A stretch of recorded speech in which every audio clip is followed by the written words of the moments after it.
ចឹងនៅក្នុង chapter summary របស់យើងមាន introduction យើងមាន research design បាទជាទូទៅគឺយើងមាន research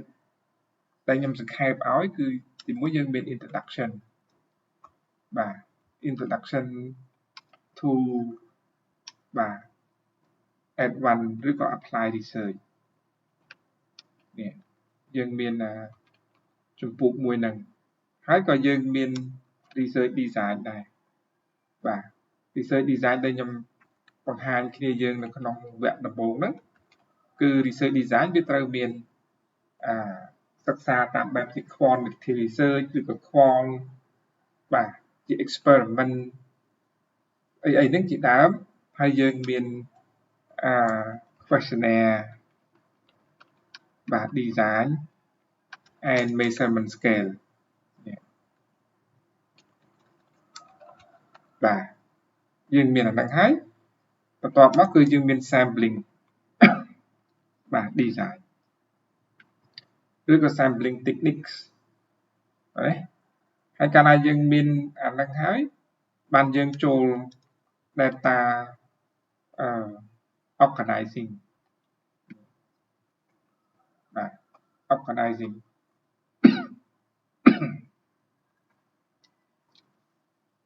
data organizing របស់យើងហើយបានយើងចាប់ផ្ដើមធ្វើក្នុង data organizing របស់យើងនិង data analysis នៅជាមួយគ្នាណានេះនៅក្នុងហ្នឹងហើយបានយើងចាប់ផ្ដើមធ្វើ report នេះបាទ report ដែលខ្ញុំបង្ហាញមុនហ្នឹងបង្ហាញមុនហ្នឹងគឺជា report ហើយអញ្ចឹងក្នុងមេរៀនយើងដែលយើងដែលក្នុងមួយឆមាសហ្នឹងមានប៉ុណ្្នឹងអញ្ចឹងថ្ងៃហ្នឹងខ្ញុំសង្ខេបរួមឲ្យបាទសង្ខេបរួមហើយនៅក្នុងមេរៀនទី1គឺខ្ញុំបានបង្ហាញហើយរបៀបនៃការប្រមូលទិន្នន័យដែលខ្ញុំសង្ខេបរួមពាក់ព័ន្ធជាមួយនឹង research topic research អីហ្នឹងយើងបានជ្រើសរើសជា research topic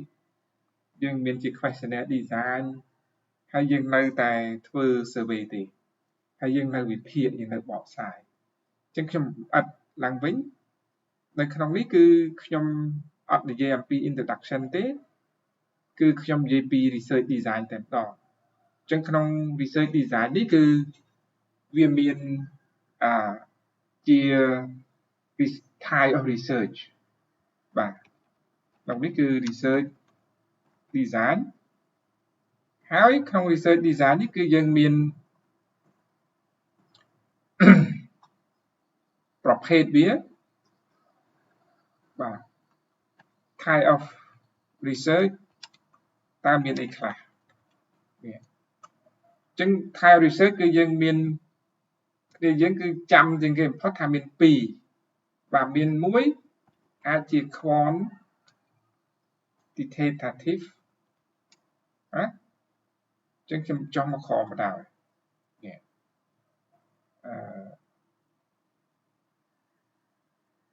វាជាប់ចេះបាទខ្ញុំដាក់លេខអានេះចោះបាទអានេះខ្ញុំលុបចេញសិនទុកវាចោលសិនកុំឲ្យវានេះពិបាកអញ្ចឹងទី1គឺមាន quantitative research នេះអញ្ចឹង quantitative research ជាទូទៅវាមានរឿងរបស់វាបាទហើយនឹង quantitative វាមានresearch មួយទៀតអាចមាន mix បាទ mix research នៃ research របស់យើងដោយសារគេអាចសិក្សា qualitative មុនក៏បានឬក៏បន្ទាប់មក quantitative ក៏បានឬក៏យើងសិក្សា quant មុនហើយបានយើងចាំសិក្សា qualitative research មុនក៏បានពីរហ្នឹងគឺអាស្រ័យលើអ្នកសិក្សាស្រាវជ្រាវទេអញ្ចឹងរឿងរ៉ាវគឺយើងត្រូវដឹងថាក្នុងនេះប្រភេទនៃការស្រាវជ្រាវរបស់យើងគឺយើងដឹងថាសិក្សាតាមបែប qual ឬ quant យើងអាចមានជម្រើសច្រើនអាចសិក្សាជា case study ជា narrative ជា ethnographic ជា experiment បាទវាមានប្រភេទក្នុងនឹងមួយទៀតដែរដើម្បីយើងដូចយើងអញ្ចឹងគឺយើងបែប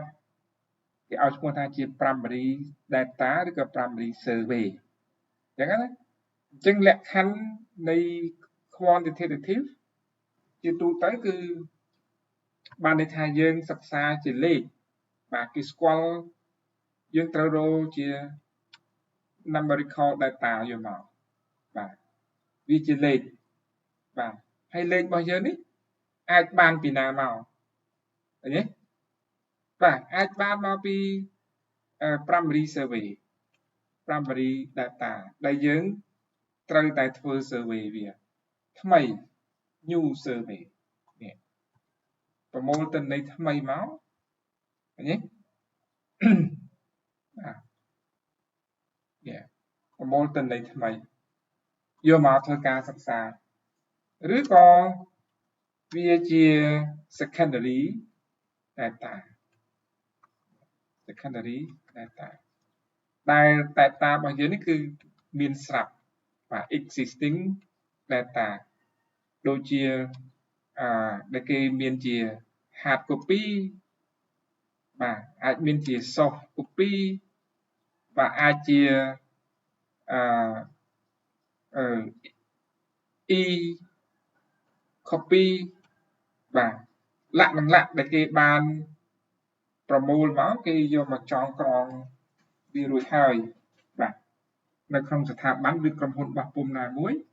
យើងទៅប្រមូលយកមកឧទាហរណ៍ថាយើងចង់ដឹងថា banking ចុចឡើងចេញទៅពីទៅ banking performance បាទ in Cambodia ឧទាហរណ៍យើងចង់សិក្សាប្រធានបទមួយហ្នឹងអញ្ចឹងយើងទៅយកទិន្នន័យ secondary data គឺយើងទៅយកមកពីប្រភពរបស់ National Bank of Cambodia គឺ National Bank of Cambodia នេះគឺគាត់មានទុកទិន្នន័យគ្រប់ធនាគារឯកជនរដ្ឋធនាគារឯកជនទាំងអស់នៅក្នុងហ្នឹងគឺគេមានជារបាយការណ៍សាច់ប្រាក់របស់គេប្រចាំឆ្នាំអញ្ចឹងយើងអាចទៅយកជាពេលយកជាគេអាចយកនៅក្នុងថ្ងៃខែឆ្នាំជាក់លាក់ណាមួយមកហើយចងក្រងវាទៅទិន្នន័យទាំងអស់ហ្នឹងគឺយើងអាចយកមកសម្រាប់ធ្វើការព្យាករណ៍បានឃើញទេអញ្ចឹងវាជា numerical data ណាជាលេខបាទជាលេខបានមកពីការ survey បាទហើយមួយទៀតគឺquality research នឹងដែរគឺជាទូទៅបានន័យថាប្រភេទរបស់យើងនេះគឺកាលណាយើងធ្វើ survey គឺគេកំណត់សម្គាល់ឃើញថាកម្រងសំណួររបស់យើងគឺជាប្រភេទ structure questionnaire នេះកម្រងសំណួរដែលយើងយកមកគឺជាកម្រងសំណួរមួយដែលគេបានចងក្រងហើយអត់មានការកែប្រែកើតទៀតទេអញ្ចឹងអាកម្រងសំណួរហ្នឹងគឺជាទូទៅគឺគេឲ្យឈ្មោះថាជា ជា formal បាទ formal questionnaire អត់អាចបញ្ចេញបញ្ចូលកែប្រែអីទៀតទេហើយអាហ្នឹងគឺយើងយកពីណាមកគឺយើង adopt ឬក៏ operationalize បាទ operationalize from existing scholar នេះ existing scholar បានន័យថាយើងយកកម្រងសំណួរហ្នឹងគឺយកមកពីអ្នកនិពន្ធដែលគាត់បានចងក្រងរួចហើយដូចក្នុង slide ដែលខ្ញុំបង្ហាញយើងមុននេះឃើញទេនេះក្នុងកម្រងសំណួរនេះបានន័យថាខ្ញុំយក service quality មាន5 dimension ហ្នឹងមាន reliability មាន5សំណួរឃើញទេ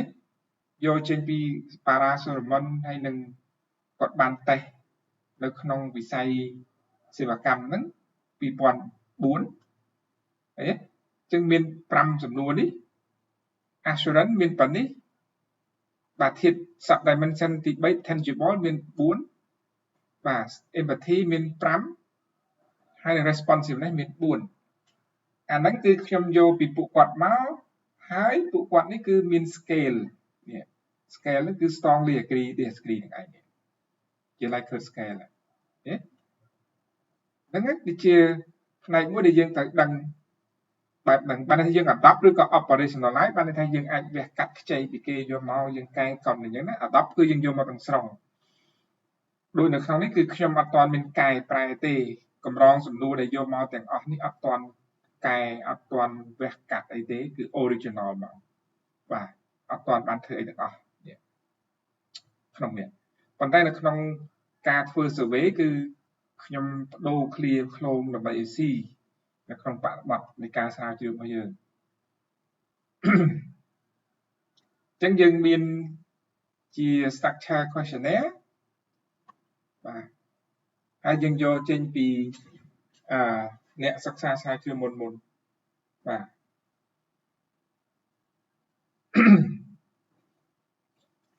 តោះនេះគឺយើងប៉ុណ្ណឹង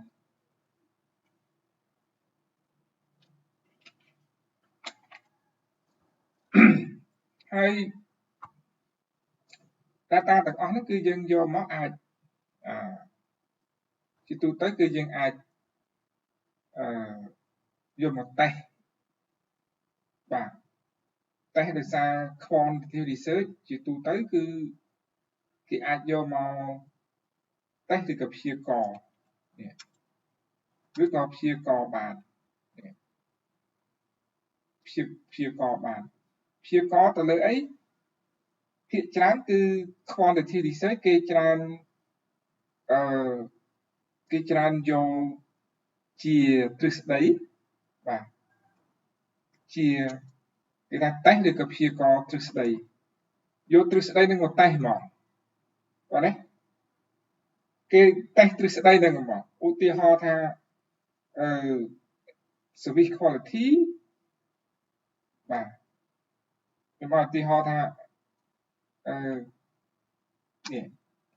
service quality បាទវាមាន impact ទៅលើservice image ហ្នឹងដល់កម្រិតណាអញ្ចឹងគេអាចយកអាហ្នឹងបាទនៅក្នុងនោះគឺគេអាចយកវាមកតេស្តឬក៏ព្យាករណ៍បានអញ្ចឹងកាលណាគេនិយាយអំពី quantitative research ជាទូទៅគឺគេច្រើនតេស្តទ្រឹស្ដីច្រើនជាងបាទគេយកទ្រឹស្ដីនឹងមកធ្វើតេស្តគេចងក្រងសមត្ថកម្មហើយបន្ទាប់មកគេយកវាមកតេស្តមើលថាតើអាហ្នឹងជាការពិតអត់អីដែលមានកម្រងសំណួរដែលយើងរកឃើញបាទទាំងអស់ហ្នឹងហើយកាលណាគេមុននឹងតេស្តហ្នឹងដូចខ្ញុំលើកឡើងអញ្ចឹងអថេនីមួយនេះគឺត្រូវតែមានកម្រងសំណួរហើយកម្រងសំណួររបស់យើងគឺយើងយកពីអ្នកផ្សេងមកអញ្ចឹងដើម្បីតេស្តអាហ្នឹងបានលុះត្រាតែយើងចេះបង្កើតនៅ scale នេះຂະຫນາດរង្វាស់ណាជា scale អញ្ចឹង scale ជាទូទៅគឺយើងអាចប្រើ3 scale យើងអាចប្រើ5 scale យើងអាចប្រើ7 scale យើងអាចប្រើ9 scale ឃើញទេអាស្រ័យលើយើងឯងភាគច្រើនគឺគេចូលចិត្តប្រើ scale ដែលមាន7ឬក៏5ហើយគេចូលចិត្តប្រើ scale ដែលមានលក្ខណៈជាគេឲ្យឈ្មោះថាជា odd number នេះ odd number ជាលេខសេសនេះជាលេខសេសប៉ុន្តែចំពោះនៅក្នុងស្រុកខ្មែរយើង in Cambodia បែរជា scale របស់យើងគឺភាគច្រើនគេប្រើលេខគូ even number នេះវាអាស្រ័យទៅលើ research context ឯងដូចជាគោលនយោបាយអីគេអត់ចង់ឲ្យយើងនឹងមានសំណួរមួយដែលឆ្លើយទៅធម្មតាអីចឹងឯងអញ្ចឹងកាលណាយើង4 scale ឧទាហរណ៍ថាយើងមាន4 scale ឧទាហរណ៍4 scale 6 scale បាទ8 scale 10 scale ឃើញទេអញ្ចឹងកាលណា scale ជាគូអញ្ចឹងគឺជាទូទៅគឺជាផ្នែកមួយដែលការអភិវឌ្ឍនៅខ្នាតរង្វាស់ហ្នឹងគឺគេអត់ចង់ឲ្យមានចំណុចកណ្ដាលចំណុច neutral ទេនេះឧទាហរណ៍នេះយើងឧទាហរណ៍មកក្រោមនេះខ្ញុំបង្ហាញនេះឃើញទេក្នុងនេះយើងនិយាយអំពី 5 point scale គឺលេខសេសហ្នឹងហើយជា unforced choice វាអត់មានការបខំទេនេះឃើញយើងដាក់លេខ1 very certify ទី2 certify អត់ certify ដល់ពេលនេះ neutral នេះទី3 neutral អញ្ចឹងបើសិនជាយើងលុបអានេះមួយចេញលុបអា neutral នេះចោលខ្ញុំលុបចោលនេះហើយមាននេះ3អានេះ4នេះ4 scale អញ្ចឹងគឺអានេះគឺមិន unforced ទេពុំមិញយើងមាន neutral មួយអញ្ចឹងអានេះទៅជា force បណ្ដោយនេះបខំមក force choice ចឹងឯងត្រូវឆ្លើយ certify ឬក៏ very certify ឬក៏ certify បន្ទាប់មកមាន certify ឬក៏ very certify មានតែ4ហ្នឹងឯងចឹងអត់ជំរឿនឯងត្រូវឆ្លើយមួយក្នុងចំណោម4ហ្នឹងគេអត់ចង់ឲ្យយើងចាក់ខ្សែកណ្ដាលទេឃើញទេចឹងអា5 scale និង4 scale ហ្នឹងគឺវាមានអត្ថប្រយោជន៍ខុសគ្នាបាទអត្ថប្រយោជន៍ខុសគ្នាអញ្ចឹងខ្ញុំកុំឲ្យបាត់បន្ទុកវិញបាទអញ្ចឹងកន្លែងនេះគឺខ្ញុំចង់បញ្យល់កន្លែងហ្នឹងយើងអាចមើលឃើញចាំអានេះមិនអញ្ចឹង service quality បាទអូខេអញ្ចឹងផ្នែកនេះគឺ quantity research ហើយយើងធ្វើការតេស្តអីហូហែមាន scale ហ្នឹងមកហើយ quantity research យើងដឹងហើយតិចតិចយើងវិភាគវាមិនជាទូទៅគឺដូចខ្ញុំបានលើកឡើងអញ្ចឹង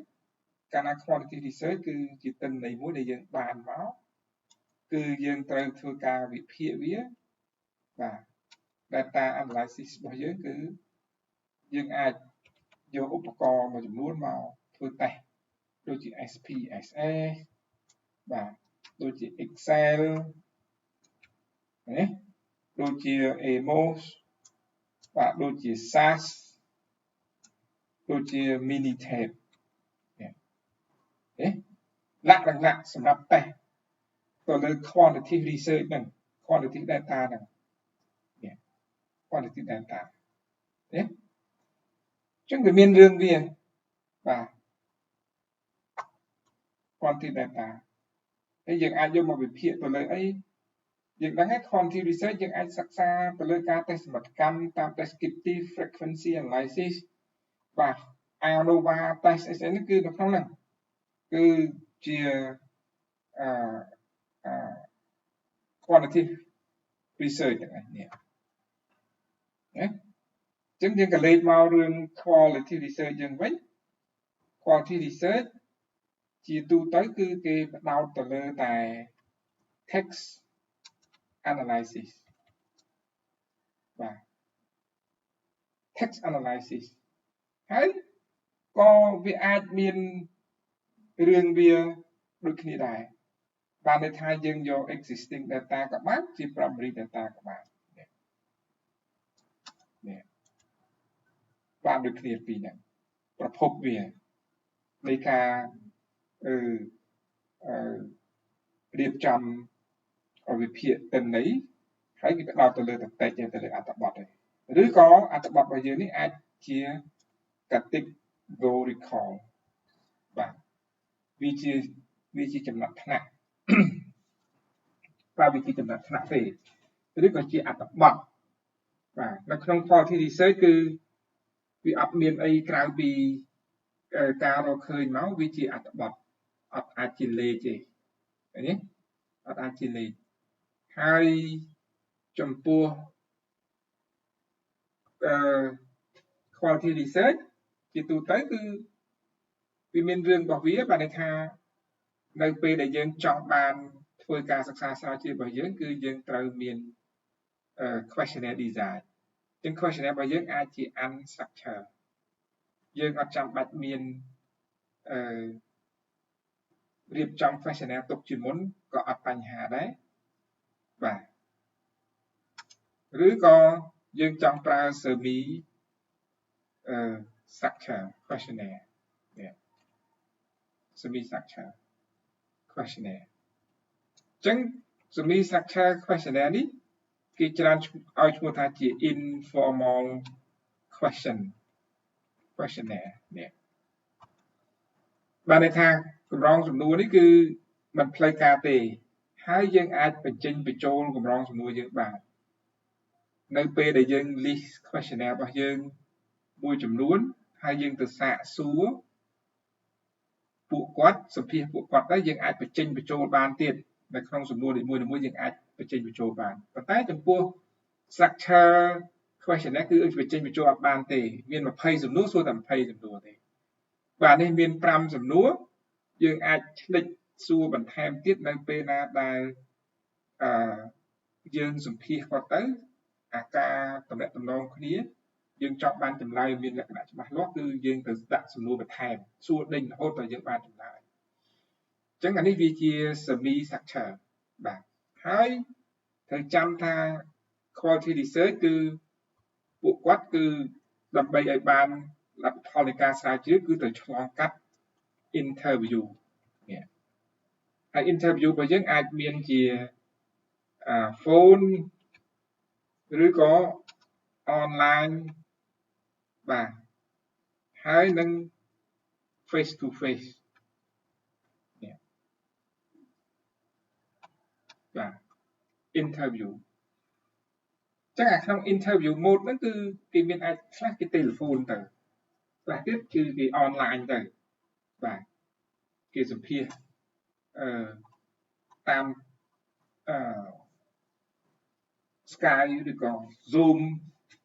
បានណាគេធ្វើដូចជា conference អីគេអាចធ្វើបានហើយក្នុង interview ហ្នឹងគឺជាទូទៅគឺចែកជាពីរទៀត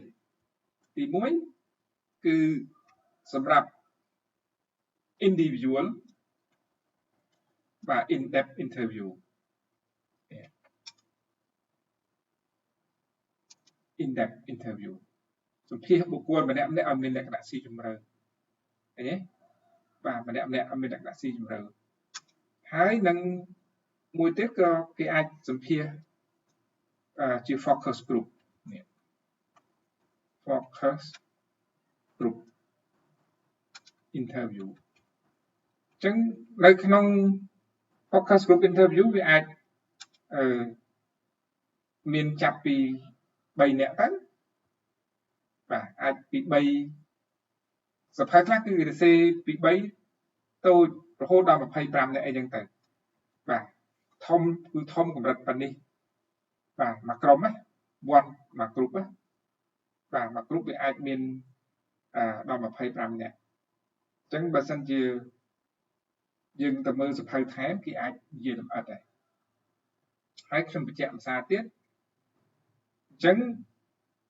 ពួកគាត់នេះសម្ភាសបាទត្រូវ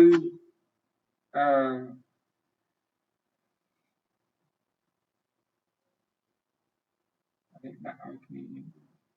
បាទគ្នាយើងមើលស្រួលបាទហើយសម្ភាសហ្នឹងគឺទៅតាមនីតិវិធីនៃរបៀបនៃអ្នកសម្ភាសហ្នឹងត្រូវមានជំនាញក្នុងការសម្ភាសដោយ focus group នេះគឺជំនាញក្នុងការ moderate សម្របសម្រួល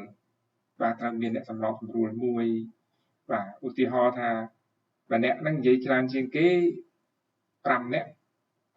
មួយក្រុមមាន5នាក់ប៉ុន្តែអាក្រុមហ្នឹងគឺនិយាយច្រើនជាងគេអញ្ចឹងយើងត្រូវសម្របសម្រួលមិនឲ្យគាត់និយាយលឿនឲ្យដោយសារ1ម៉ោងយើងធ្វើ focus group 1ម៉ោងហើយមានមួយក្រុមនិយាយ25នាទីតែឯងនេះវាអត់កើតទេអញ្ចឹងយើងត្រូវ control ហើយរយៈពេលនៃ in-depth interview របស់យើងក៏ភាគច្រើនគឺគេធ្វើមិនឲ្យលើសពី1ម៉ោងកន្លះកុំឲ្យវាច្រើនពេកបាទ គេមានក្បួនខ្នាតរបស់គេយើងអាចមើលថែមមើលសភៅថែមយើងដឹងរបៀបហើយការសម្ភាសនេះគឺជាទូទៅគឺនៅក្នុង quality research គេអត់កំណត់អំពី sample size ទេបាទនេះ sample size គឺគេមិនកំណត់ទេ not limit បាទនេះគេអត់កំណត់បាទ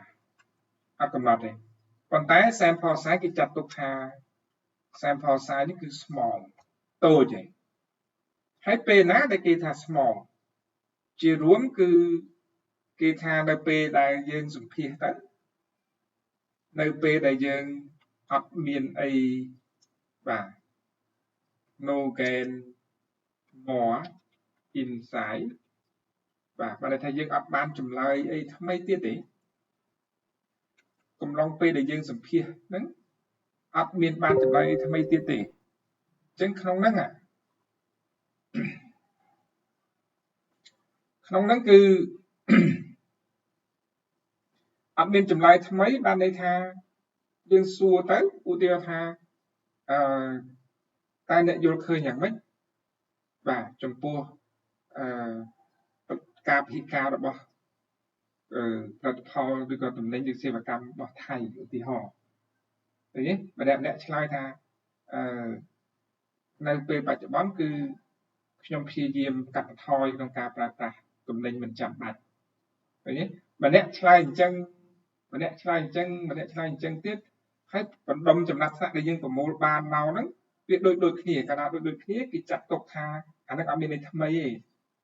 បាទអត់មានអីថ្មីទេអាបែបហ្នឹងគេហៅថាវាជា saturated បាទ saturated data ដែលយើងបានមកគឺអត់មានអីថ្មីវាអត់លើសហ្នឹងអញ្ចឹងគេឈប់សម្ភាសមកគេឈប់សម្ភាសហើយអញ្ចឹងទំហំសំណាក់របស់យើងនេះគឺវាមិនច្រើនបាទវា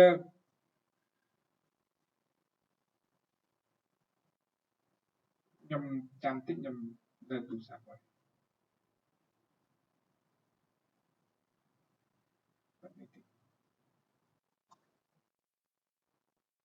អូខេអញ្ចឹងត្រឡប់មកវិញកាលណាយើងអត់បានចម្លើយអីថ្មីនៅខាងក្នុងអូ insight នេះវាសេខុសចេះនេះក្នុង Morgan Insights អញ្ចឹងគេថាជា saturated data ទំនិញដែលយើងប្រមូលមកបានវាអត់លើសនឹងទេអញ្ចឹងគឺធ្វើឲ្យអ្នកសម្ភាសហ្នឹងត្រូវ stop បាទ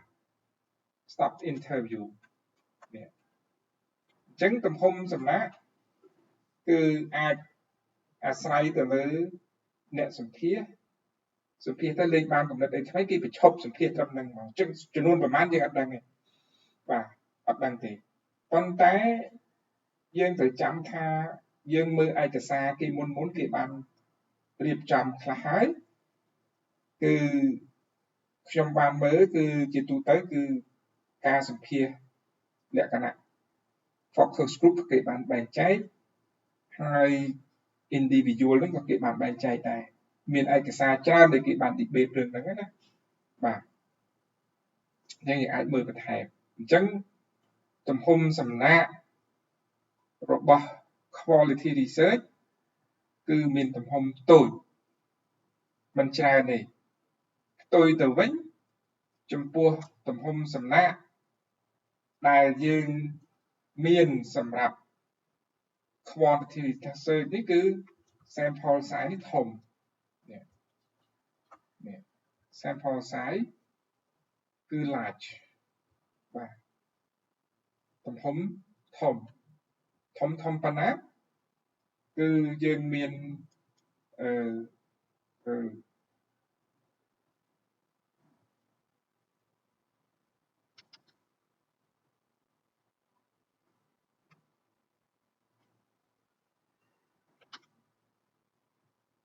បាត់នេះមួយសិនដើម្បីនេះ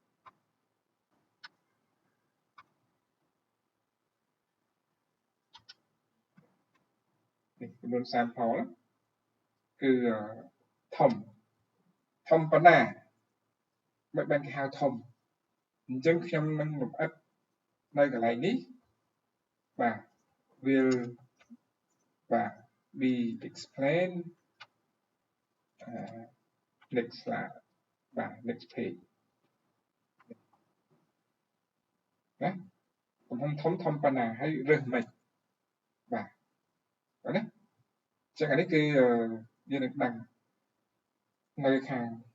ដោយសារខ្ញុំអត់ចង់សរសេរនេះទៅខាងនោះវាជាន់គ្នាចឹងmake study គឺយើងដឹងយើងចង់ប្រើខ្វន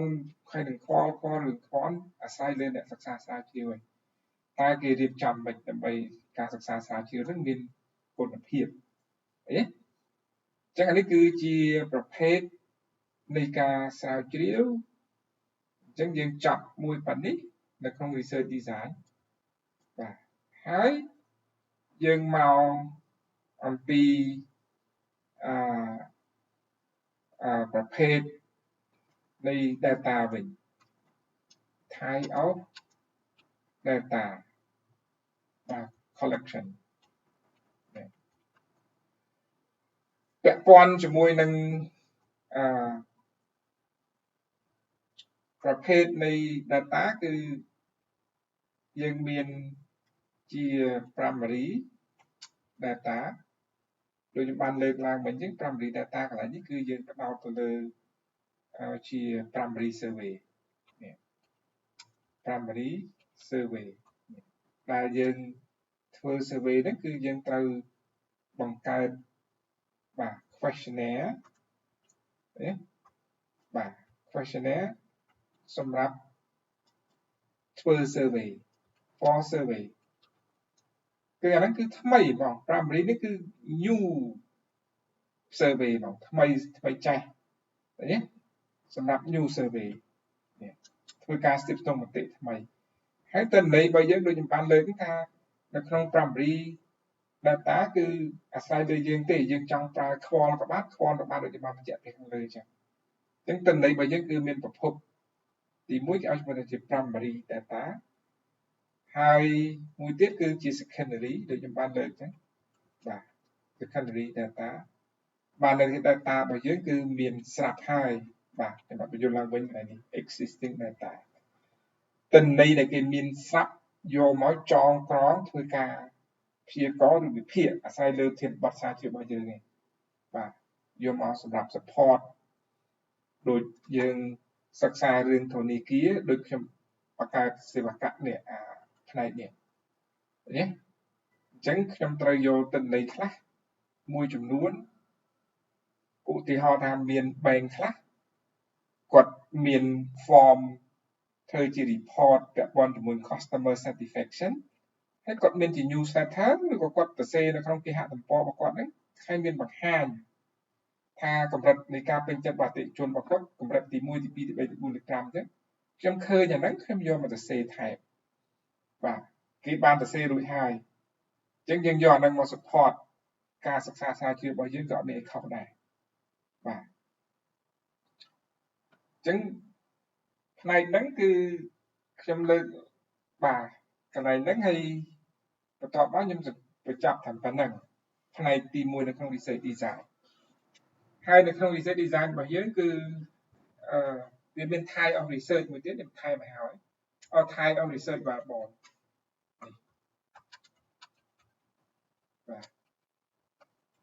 នេះគឺខ្ញុំបានបរៀននៅក្នុងពូកមុនទី1មុនគេហើយអញ្ចឹង research type of research variable របស់យើងគឺមានជា independent variable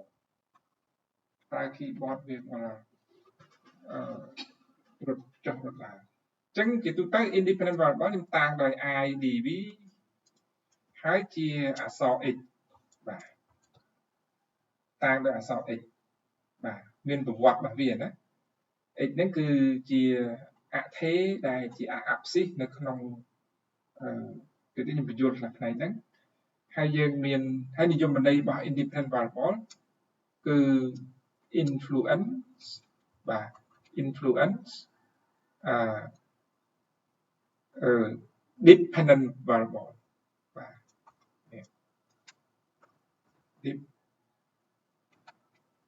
dependent variable បាទវានិយមន័យរបស់វាគឺជាអ្នកដែលធ្វើអំពើឬក៏មានឥទ្ធិពល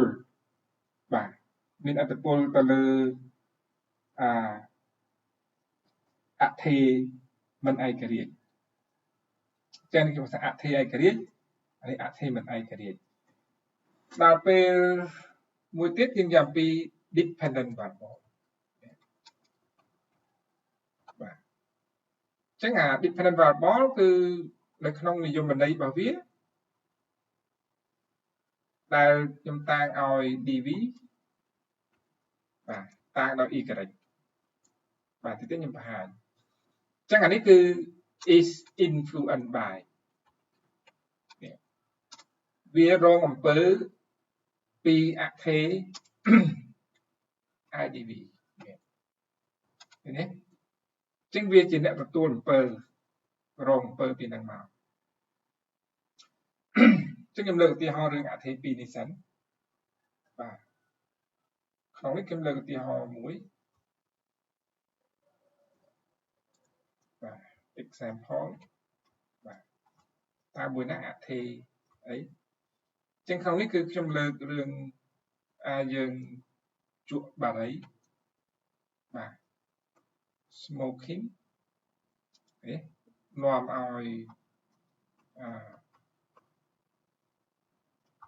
ឲ្យមានបញ្ហាសុខភាពបាទ health issue ខ្ញុំអត់គិតវាស់ទៅលើបញ្ហាទៅលើហារីសួរទេកាលណាយើងជក់បារីទៅវានឹងមានបញ្ហាអីកើតឡើងបាទវានឹងមានបញ្ហាអីកើតឡើងក្នុងហ្នឹងអញ្ចឹងខ្ញុំដាក់ខ្ញុំមើលរកអានេះមួយមើលសញ្ញាវា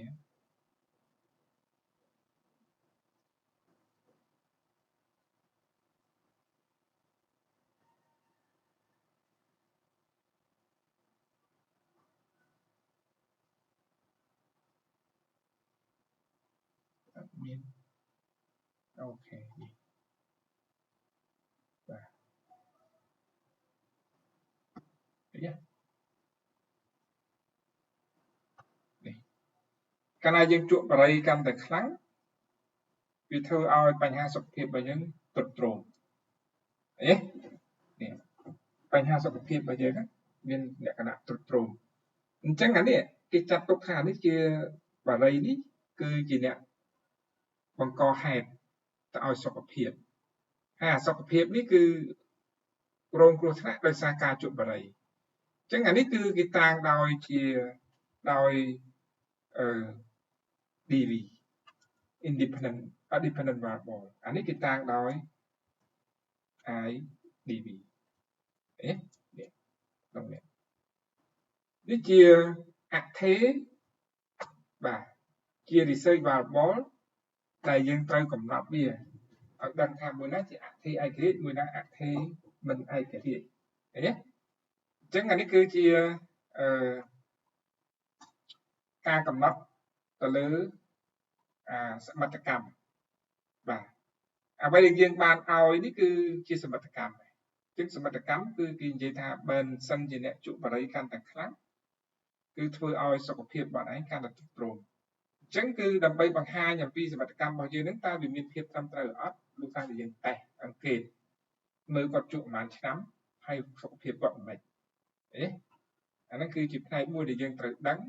អញ្ចឹងផ្នែកនេះបញ្ជាក់មកវិញអានេះគឺជាលំនាំរបស់អធិស្រាវជ្រាវនេះអធិស្រាវជ្រាវនេះបាទហើយចំពោះមួយទៀតគឺយើងមានអធិមួយគេឲ្យឈ្មោះថាជា mediator ឬក៏ mediating variable បាទដែលភាគច្រើនខ្ញុំតាំងដោយ MEV បាទជា mediating variable បាទអក្សរកាត់ខ្លីហ្នឹង ចឹង mediating variable គឺវាមានមុខងារពីរ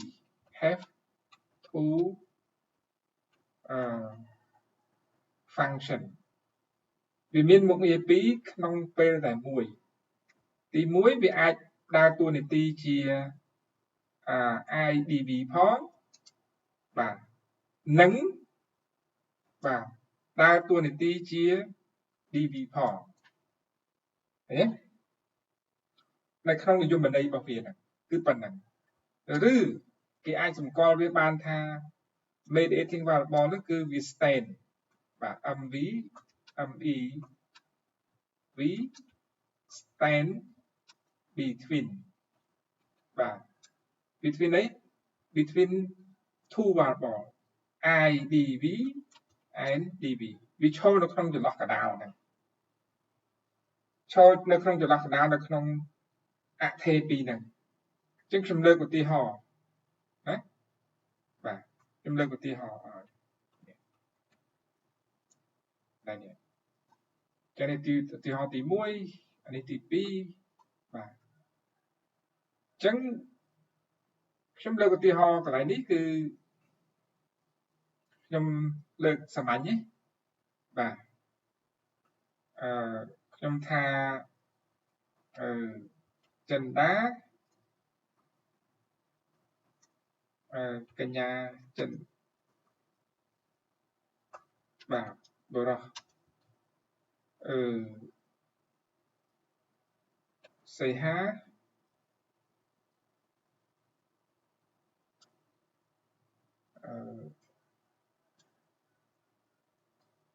នេះមក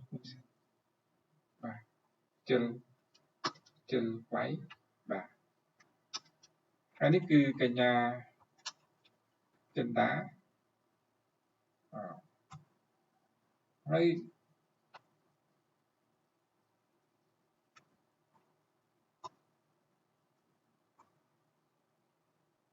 បាទនេះគឺកញ្ញា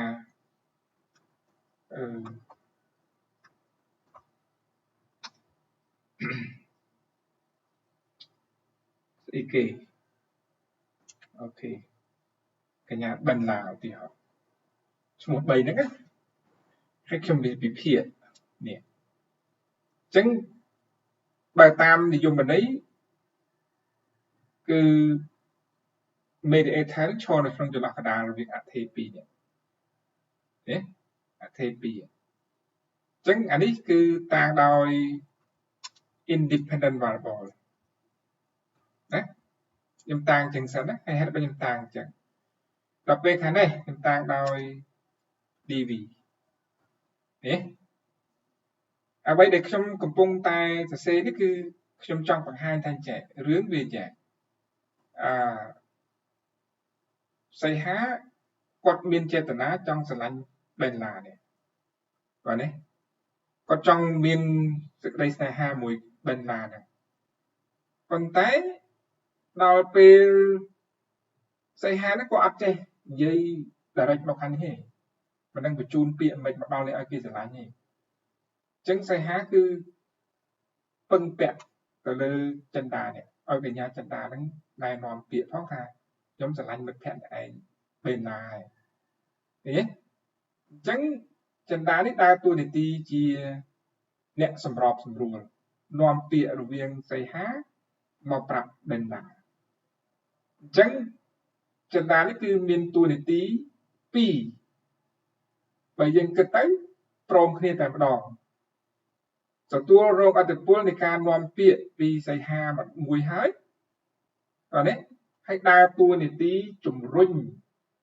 បាទឬក៏សម្របសម្រួលហ្នឹងធ្វើម៉េចបញ្ចុះបញ្ចូលឲ្យបេនឡាហ្នឹងមកស្រឡាញ់សីហានេះ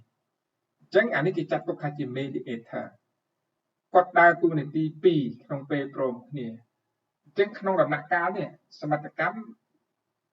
ខ្ញុំអត់ទាន់បកកើតទេខ្លះនេះណាដោយសារខ្ញុំលើកជា general ឲ្យយើងស្ដាប់សិនបាទឲ្យយើងស្ដាប់សិនអញ្ចឹងចិន្តាដើរតួនាទីជា main ដែរជា mediators រងអត្តពលពីការស្នើជួយនាំពាក្យពីសីហាបន្ទាប់មកយកអាពាក្យហ្នឹងទៅសម្របសម្រួលថ កម្រិតអតិពលធ្វើម៉េចជំរុញឲ្យខាងនេះស្រឡាញ់សីហាអញ្ចឹងនៅពេលយូរទៅសីហាគាត់អាចតំណែង direct មកពីខាងនេះឬក៏សីហាស្រឡាញ់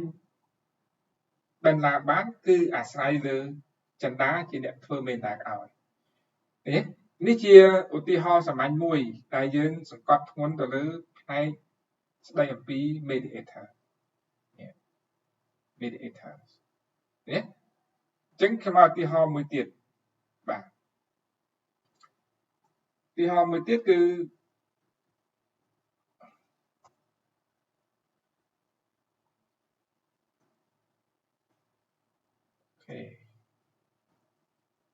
ចុះមកចា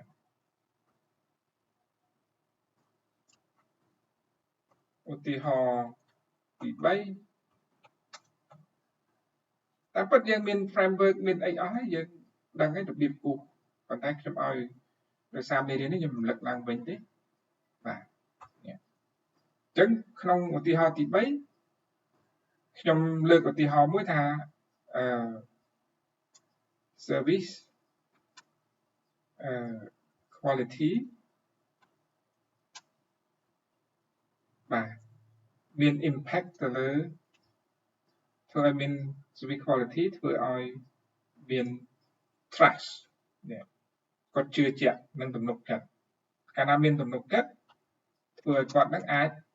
certify បាទនេះ certify អញ្ចឹងអានេះបើសិនជាយើងទៅសេជាសមត្ថកម្មគឺអាសញ្ញាព្រួយនេះវាជា hypothesis ជាសមត្ថកម្មអញ្ចឹងខ្ញុំកាត់ទុកខាងនេះជា H1 ណា H1 សមត្ថកម្មទី1នេះណាតែពេលនេះគឺ H2 សមត្ថកម្មទី2ដោយសារខ្ញុំពិបាកគូសបាទសមត្ថកម្មទី2អញ្ចឹងក្នុងតែយើងពិបាកបាទខ្ញុំគូសឲ្យតែមកទៅ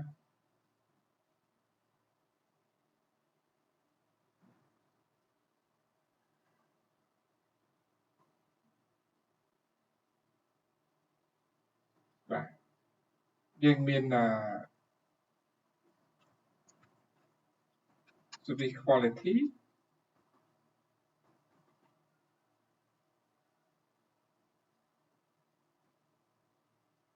អានេះ trust customer trust ហើយមាន satisfaction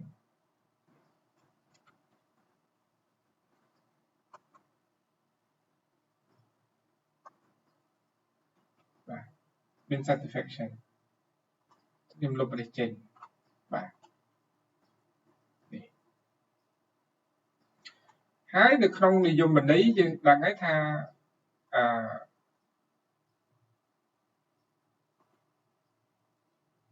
បែបនេះអញ្ចឹងនេះខ្ញុំមាន H1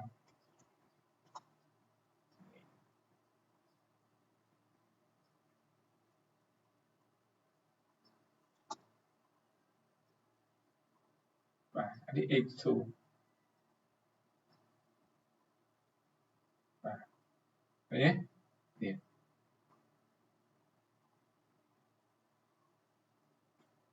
អញ្ចឹងក្នុងនិយមន័យគឺយើង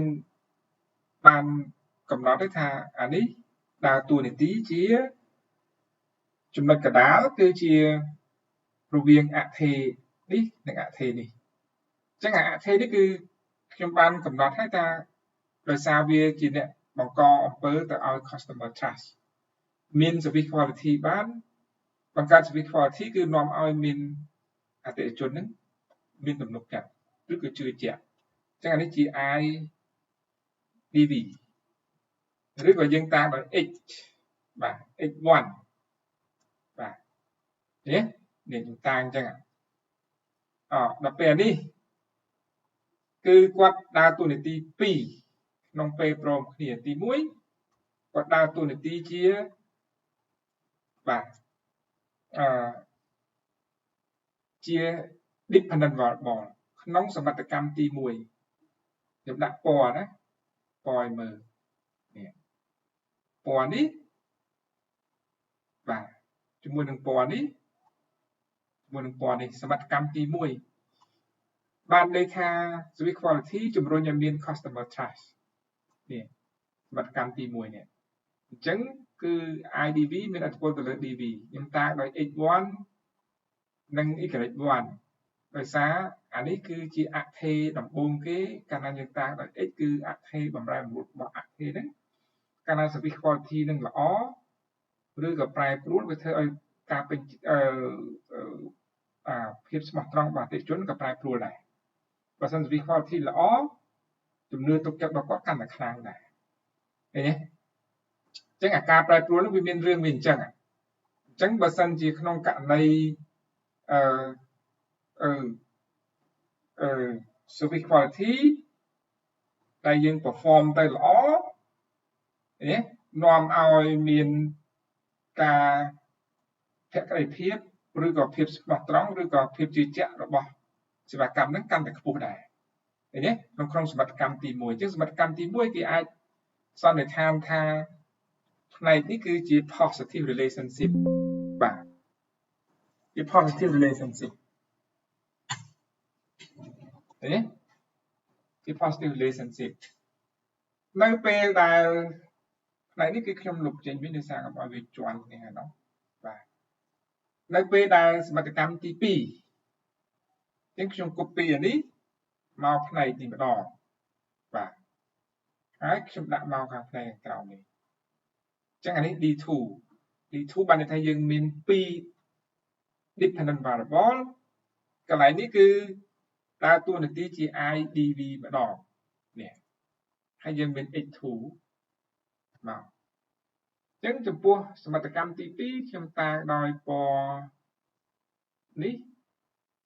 ដើម្បីយើងស្រួលមើលនេះបាទណានេះអញ្ចឹងកាលណាមាន customer trust នឹងជំរុញឲ្យមាន customer satisfaction អញ្ចឹងបើសិនបើគាត់កាន់តែ trust តាមរយៈការផ្ដល់សេវាកម្មល្អនាំឲ្យការពេញចិត្តទៅលើសេវាកម្មរបស់គាត់នឹងកាន់តែខ្ពស់ដែរនេះកាន់តែល្អដែរអញ្ចឹងយើងឃើញថានៅក្នុងនិយមន័យគឺ trust នេះដើរតួនាទីជា mediator ដោយសារគាត់មានតួនាទី2ពេលព្រមគ្នាតួនាទី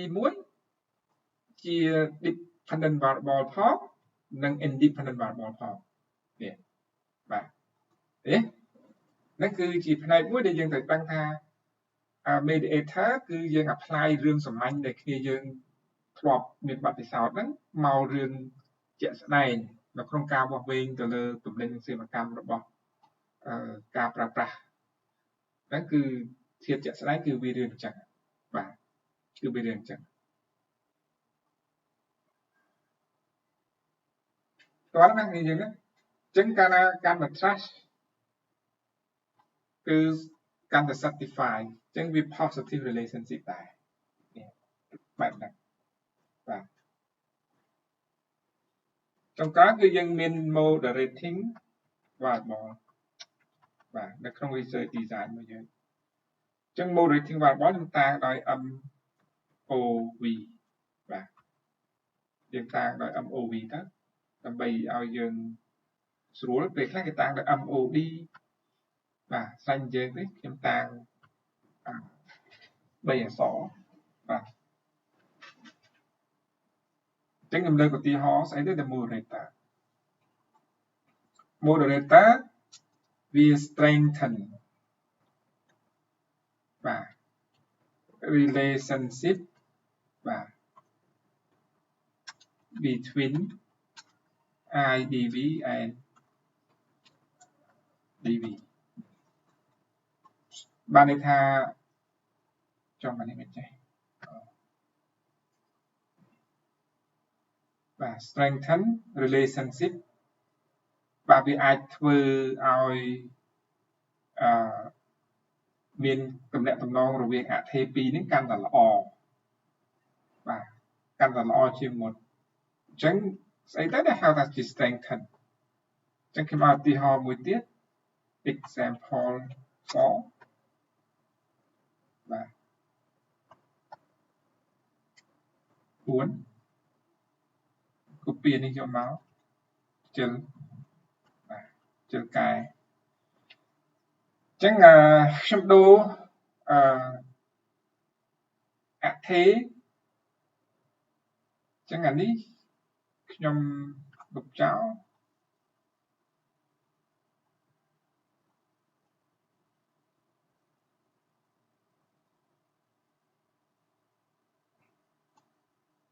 បាទហើយអានេះ1អានេះ2តែមួយទេបាទអញ្ចឹងសមិទ្ធកម្មរបស់យើងកន្លែងនេះយើងទុកមួយសមិទ្ធកម្មមួយហើយនេះខ្ញុំអត់និយាយរឿង service quality ទេគឺខ្ញុំនិយាយអំពី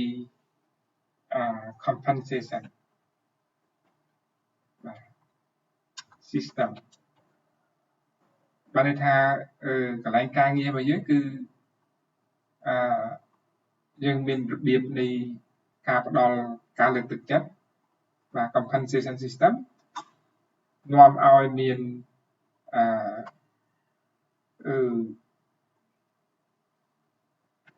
job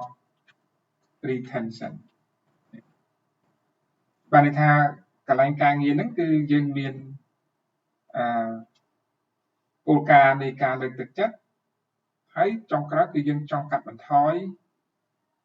កុំឲ្យពួកគាត់នឹងឈប់ពីការងារបាទនេះអញ្ចឹងអាហ្នឹងវាមានហើយសមត្ថកម្មហ្នឹងវាមានហើយវាកើតឡើងហើយបើ compensation របស់យើងនេះកាន់តែល្អបាទបានន័យថាបុគ្គលិករបស់យើងការចង់ឈប់ពីការងារហ្នឹងវាកម្រិតទៀតអញ្ចឹងនេះល្អមើលណាស្ដាប់ណា compensation system របស់យើងល្អការរក្សាបុគ្គលិកធ្វើកន្លែងនៅកន្លែងការងាររបស់យើងគាត់ចង់ឈប់ទេអញ្ចឹងក៏អត្រានៃការរក្សាបុគ្គលិកនឹងខ្ពស់ដូចគ្នានេះបាទនេះរឿងហ្នឹងវាអញ្ចឹងប៉ុន្តែមានក្រុមហ៊ុនខ្លះមាន compensation ល្អហើយផ្ដល់រង្វាន់មានប្រាក់ខែអីហើយប៉ុន្តែអត្រានៃការរក្សាបុគ្គលិករបស់គាត់នេះវាទៅជាកម្រិតទាបវិញនេះវាមានលក្ខណៈផ្ទុយអញ្ចឹងនេះដែលខ្ញុំដាក់អានេះវាខ្ពស់ដល់ពេលអានេះវាធ្លាក់ចុះឃើញទេល្អប៉ុន្តែនៅតែមានបុគ្គលិកហ្នឹងគឺអត់សូវនៅមុំគាត់ចេញមកមុំគាត់ចេញមកអញ្ចឹងវាធ្វើឲ្យអាការរក្សាបុគ្គលិកហ្នឹងអត់បានខ្ពស់ទេរឿងហ្នឹងគឺទំនាក់ទំនងហ្នឹងវាកើតឡើងអញ្ចឹងជាលក្ខណៈមួយជា positive relationship នេះនៅពេលដែលយើងបំផុសនេះ positive relationship compensation ឡើងមានល្អប៉ុន្តែទៅជា job retention របស់យើងនេះគឺធ្លាក់ចុះអញ្ចឹងយើងចង់ឲ្យសមត្ថកម្មដែលវាមានឡើងដែលរឿងជាក់ស្ដែងនៅក្នុងក្រុមហ៊ុនវាកើតឡើងអញ្ចឹងនេះដែលវាកើតឡើងអញ្ចឹង negative relationship អញ្ចឹងហើយយើងចង់ឲ្យវាមានអីគេដើម្បីឲ្យទំនាក់ទំនងរបស់យើងនេះមានលក្ខណៈ positive វិញអានេះ original កើតឡើងអញ្ចឹងណាអញ្ចឹងគឺយើងត្រូវមាន moderator មួយក្នុងនេះ moderator ទីហោណាអញ្ចឹងកន្លែងនេះគឺខ្ញុំដាក់ថា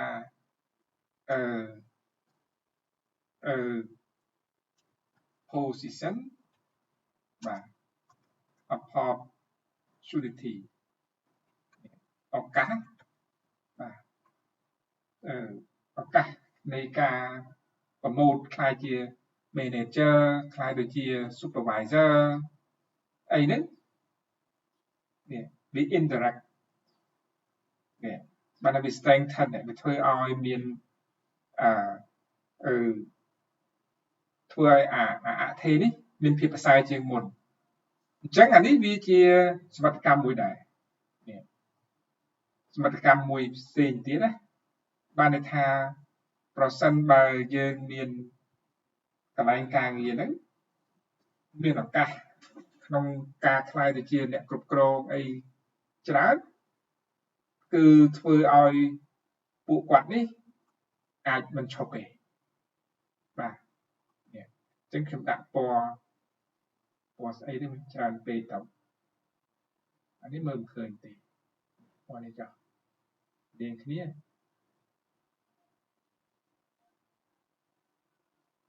ខេយើង highlight តិចៗចឹងទៅណាហើយអានេះមុនដូចខ្ញុំនិយាយណាពណ៌ក្រហមនេះគឺ